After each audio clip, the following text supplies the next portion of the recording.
friends, this is Lady Flora, and this is part 2 of our library and supply haul for our Sea Life unit.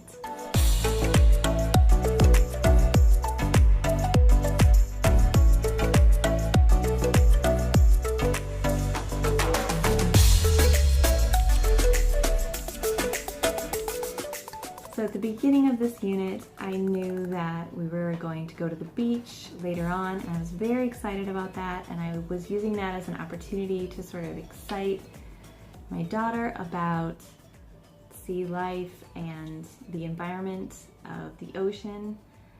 And it didn't exactly go as planned, but I will tell you more about that later. First, I just want to share some of the books that we got. So this one I really liked. My mom and I could not stop looking at this. It's just called Shell. It's a DK Eyewitness book, and it starts very broad. It just starts with like coconut shells and eggshells, but then it goes into the chambered nautilus and lots of really cool stuff. They even got some stuff in here about hermit crabs, which tied in really well with one of the other books that we got. So I really enjoyed looking at this book. I'm going to be sad when it's time to give it back to the library. I'm not sure if I want to buy it, but something about these books just really inspire me. We also got this book about sea stars. Turns out sea stars are actually pretty savage, and they will just start digesting their food before they've even eaten it. And yeah, it's kind of crazy, but I really enjoyed learning about them.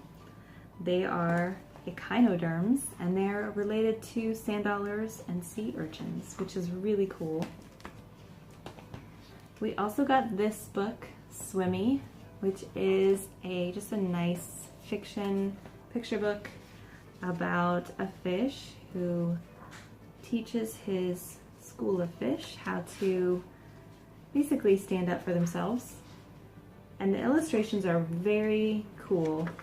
In fact, I don't know why I didn't think of this until now, but this would be a great book to just pull a project out of, especially this jellyfish right here. Wouldn't that be cool to make with your littles? It looks like folded paper or something, a folded paper craft of some kind. Anyways, that looks really cool. This book was great. My daughter really liked it. My daughter really likes the Octonauts. I'm not a huge fan of branded characters because then, you know, you get caught in this loop of like, you gotta watch the show and you gotta have the toys and everything, but it's not a bad show and it's pretty educational, and we get to learn a lot about sea creatures. So it was perfect for this unit. So we got some Octonauts books from the library, and I really like Meow Me's illustrations from the original books. This was before, I believe this was before there was a show. So we got the Octonauts in the Sea of Shade, and we got this one, The Great Ghost Reef. We already have one that she got for Christmas, which is the Only the Lonely Monster or something like that. So yeah, these illustrations are just irresistible. We also got Pagoo, which I love. I have enjoyed this book so much. From the moment I started reading it, it just grabbed my attention. And it's so science-y. It's really good. It's basically just about this hermit crab from like the moment that he's born, where he's not even like a crab yet. He's just this larva. This is him. It's really cool. It's definitely a bit over my daughter's head, but I think that's good. I think it's really good for your read aloud books to just be a little bit more advanced, and then that way your child is curious, they're hearing information that is just on a higher level, and it causes them to stretch their brain a little bit. That's what I think anyways, and it gives them a vocabulary of words that are new to them that they can try out. And despite the fact that this is very sciencey, the drama is really keeping my daughter's attention as well. But just the drama of just trying to survive in a tide pool when you're a teeny tiny hermit crab. Really good book. And then we also got Seashells, Crabs, and Sea Stars. This one is really good too. Just a lot of great information about the things that live in shells. Very cool. It's been really fun learning about these creatures that live in shells, and now I can identify certain shells. Here's our moon snail right here. There's even some crafts in here, which I really like, some projects or activities, and one of them is to make a wind chime, which I think we're going to do. We've got some stuff to make a wind chime. So yeah, this book has been good. This book I actually bought. It's called Sea Star Wishes, Poems from the Coast. And it's poetry about the sea. And I like a lot of it. I was a tad disappointed because they have, you know, like they have a poem about a lighthouse, they have a poem about a ferry boat and a kite, and I just wanted it to be all sea creatures. But that being said, it's still really good, and we really like it, and we need to look at it some more because it's really cool. Look, another moon snail. I also got this, which is not exactly part of our unit, but I wanted to use it for a unit. This is supposed to help you identify shells when you're on the beach. When you just stumble across some shells, you just compare them to this chart and see what they are. Of course, this is specific to Florida, to the tropical Atlantic, the Caribbean, and the Gulf of Mexico. So this has been really fun to look at when we find shells we don't know what they are. It's just so fun. Learning the names of things is just so exciting.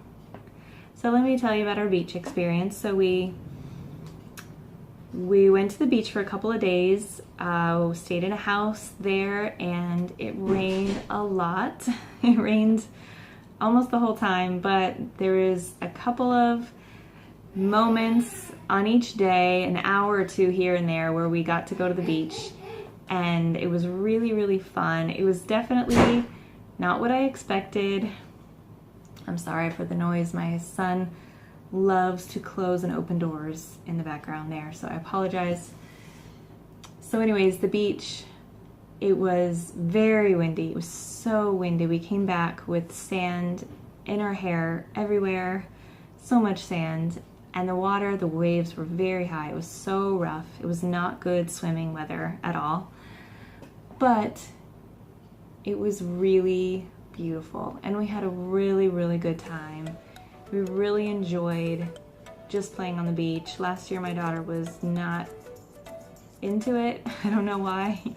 She would have been about 4 last year, and I don't know what it was. She just was not interested in the beach last year. It was just too much. But this year she loved it. The energy of the waves and the wind just spurred her on, and she would just chase the waves and then run away and then jump in the waves, and we got to play together and run up and down the beach, and it was a lot of fun. And we were looking for shells with holes in them. We were looking for shells, period. We've barely found any. And the ones we did find were very small, but they did have holes in them, so we're going to use that to make a craft. We're going to make a wind chime. I think I mentioned that before. And so keep your eyes out for that. That'll be on the blog, and the link for the blog is in the description below. That's going to be a lot of fun. And we actually went and bought shells, like a bunch of tourists, from a shop that sold shells, but I'm really glad we did, because we got some really, really cool, amazing shells that are just fueling our imagination. And I'm so proud of my daughter, because we've been talking about univalves, which are shells like this, one-piece shells and bivalves, which are clams and scallops. And we've just been talking about that, having that as part of our conversation. And the other day she was playing and she said, look, a bivalve. She goes, I eat bivalves. So it's been great. And this is a sea urchin with all of the spines have fallen out. And yes, I did buy this. But I'm glad I did, because this stuff is so cool and so interesting. And I love having nature specimens like this around, just like in a little tray like this or on the windowsill, where she can just explore it and look into it like I used to do when I was a kid, and just think about what it would be like to be small enough to live inside one of these shells. Anyways, I'm getting kind of excited, but thank you so much for watching. If you liked this video, please comment, like, subscribe, share. I especially love your comments. And you can check out my Instagram and my blog in the links below. And after you do that, go outside and have a sublime day.